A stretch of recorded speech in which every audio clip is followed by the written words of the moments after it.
Good evening, you're watching AWANI Tonight with me, Faye Kwan. The Health Ministry is committed to reducing smoking prevalence in Malaysia to 15% by the end of next year. This aligns with the enforcement of the Control of Smoking Products for Public Health Act 2024, which officially came into effect on Tuesday. According to the Global Adult Tobacco Survey Malaysia 2023, 4.8 million people aged 15 and above, roughly 19% of the population, are smokers. Health Minister Datuk Seri Dr. Zulkifli Ahmad noted that in 2011, the smoking rate stood at 24%, and the 2023 report shows a reduction of nearly 5%. However, while there has been progress in reducing conventional smoking, Dr. Zul highlighted a significant rise in e-cigarette usage. In 2011, only 0.8% of Malaysians used e-cigarettes, but the figure surged to 5.8% in the 2023 report.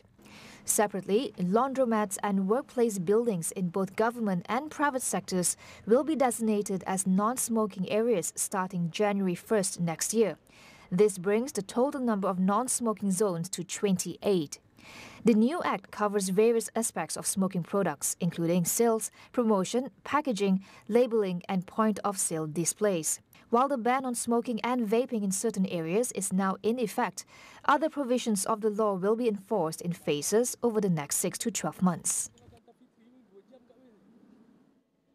A caretaker from a charity home linked to Global Kwan Services and Business (GISB) Holdings has pleaded not guilty to a charge of abusing a young boy under his care.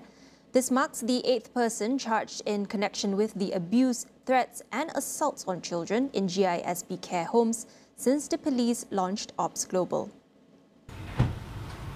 35-year-old Muhammad Shahid Hanapia has been charged with abusing a 6-year-old boy in his care by caning him at a welfare home in Rawang, an act that could have caused injury. If found guilty, he faces a potential jail sentence of up to 20 years and a fine of up to 50,000 ringgit, or both. In a separate case, the remand for 24 members of Global Kwan Services and Business (GISB), including CEO Datuk Nasiruddin Muhammad Ali, his wife, children and the grandson of former Al-Arkam founder Ashari Muhammad, has been extended for up to 7 days. The remand order for all individuals aged 25 to 65 was issued by the Kuala Lumpur and Shah Alam Magistrates Courts on Friday. So far, 127 individuals linked to GISB have been detained, with 34 arrested under the Security Offences Special Measures Act 2012. Police have also rescued 572 victims from GISB care homes in several states. A proposal paper on the care and future of children of 572 children and teenagers linked to Global Kwan Services and Business (GISB) Holdings has been postponed. Women, Family and Community Development Minister Datuk Sri Nancy Shukri says the delay is due to new information and the rescue of additional foster children through Ops Global.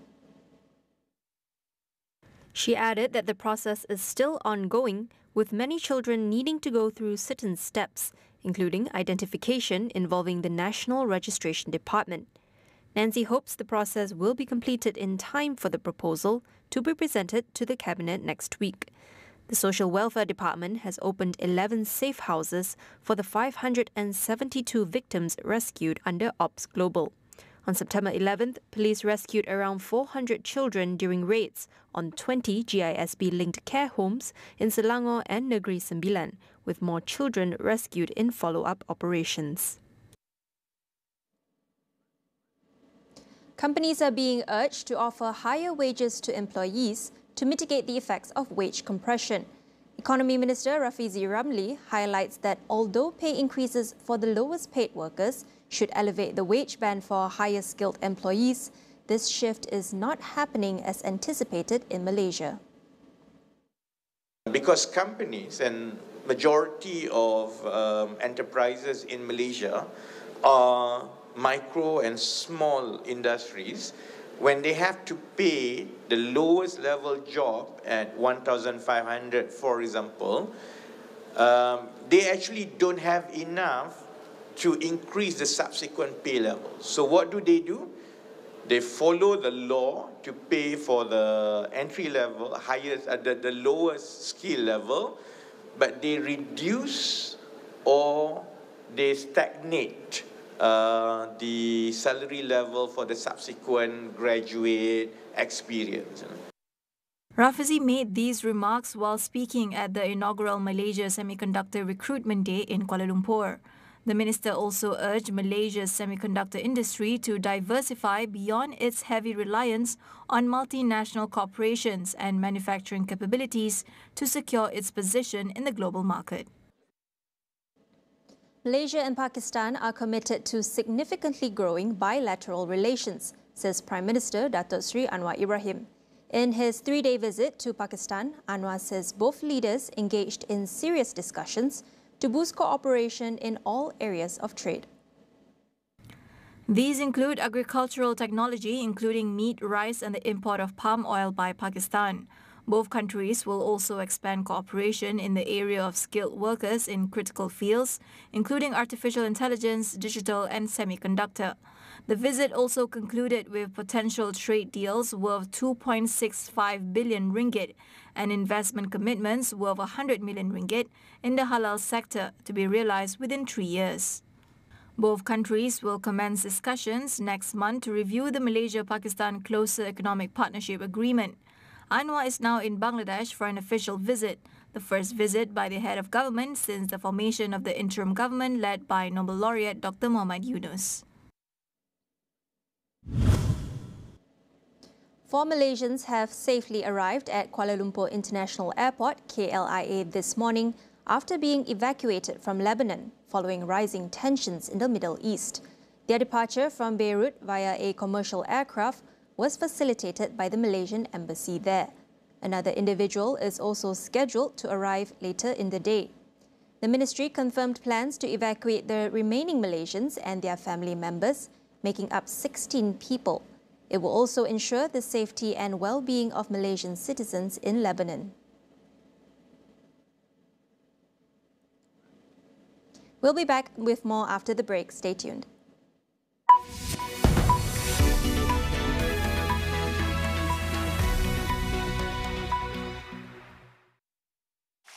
Rambut gugur lagi? Macam mana Gunakan Pantene Baharu dengan provitamin mikro yang meresap dan menguatkan rambut dari dalam. Rambut 10 kali lebih kuat terhadap rambut gugur. Pantene Baharu.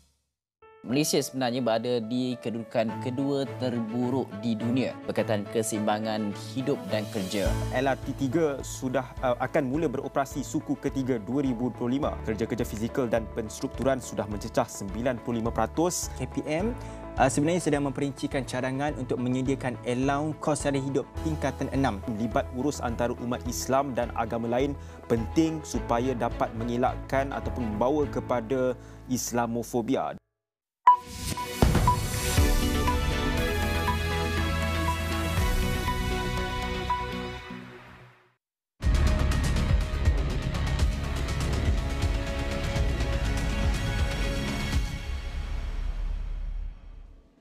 Welcome back.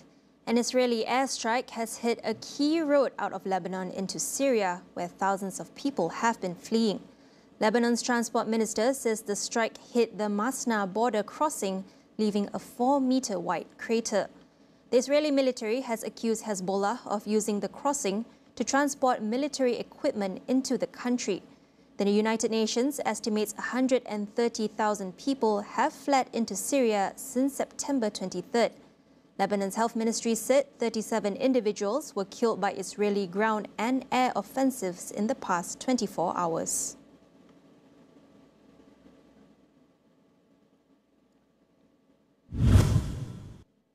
An Australian court has upheld an order for Elon Musk's social media platform, X, to pay a fine of 418,000 Australian dollars. This comes after X, formerly known as Twitter, failed to cooperate with the country's internet safety regulator in a probe into child sexual abuse material on the platform. X had challenged the fine, but the Federal Court of Australia ruled that the platform was obliged to respond to a notice from the E-Safety Commissioner seeking information to address child sexual exploitation material on X. The company argued it was not bound to respond to the notice in early 2023, as it had become part of a new corporate entity when Musk acquired X in 2022, removing any liability. eSafety has also initiated civil proceedings against X for its non-compliance. It is not the first conflict between Musk's platform and the Australian Internet Safety Regulator. Earlier this year, eSafety ordered X to remove posts showing a bishop in Australia being stabbed during a sermon. X challenged the order in court and ultimately kept the posts up after the Australian regulator withdrew its case. Azerbaijan has officially invited ASEAN Secretary-General Kao Kim Hon to attend the upcoming Conference of the Parties to the United Nations Framework Convention on Climate Change, or COP29. The invitation was presented by Azerbaijani Ambassador to ASEAN, Jalal Mirzayev, during a meeting in Jakarta. Both leaders emphasized the importance of strengthening relations between Azerbaijan and ASEAN and explored potential collaborations to address climate change challenges. COP29 will be held next month in Baku.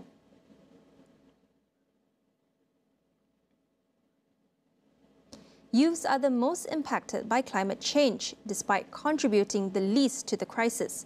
On this week's episode of It's About Youth, we take a closer look at the role of youth in driving climate action and the need to amplify their voices. Youth is the future leader, and we see that youth can bring fresh ideas, creative solutions, and challenge outdated practices that we have now. It is lead to the innovative community-led initiatives like renewable energy projects and waste reduction efforts. They also bring a strong sense of justice and equity, voting for inclusive policies that address the needs of vulnerable communities. So this perspective is aligned with our Malaysia's whole-of-nation approach that now we are promoting in our ministry. Jasmine Irisha from UNICEF also talks about the challenges for youth to engage in climate action. I think there's multiple challenges when it comes to accessing the platforms itself, accessibility and language barrier. If you notice, a lot of our platforms online, the medium of communications is in English. But when we look, in a wide perspective and approach, is that a lot of marginalized communities who are impacted by this climate crisis are mostly those who are not from English-speaking communities, and they communicate within their own local language. And the question is, do we have enough resources that is readily available in their local languages? Catch the full conversation on It's About Youth every Friday at 10:30 p.m. only on Astro AWANI. Thailand's baby pygmy hippo, Moo Deng, has become an internet sensation with millions of fans on social media. But she's also sparked an unexpected entrepreneurial wave. With her adorable pink cheeks and irresistible charm, Moo Deng, whose name means bouncing pig in Thai, has helped boost small businesses in the country. In Bangkok, a cake shop named Batman Cafe started creating hippo-shaped cakes after a customer request. The shop owner, Chalik Kosari, shared the cake on social media and it quickly went viral, racking up 6 to 7 million engagements. This led to over 100 pre-orders in no time, drawing in crowds and boosting local business. The trend doesn't stop there. Thailand's blind box art toys market has also been swept up in Moo Deng mania. Local artist Warachai Matakish created a hippo-shaped art toy using 3D printing and hand-painting each piece. His product went viral on social media, leading to over 1,000 pre-orders and bringing in over $4,600 within a week. Moo Deng's viral appeal has now extended beyond cakes and toys, inspiring a range of businesses from cosmetics to fashion and even attracting global corporate attention, both in Thailand and internationally.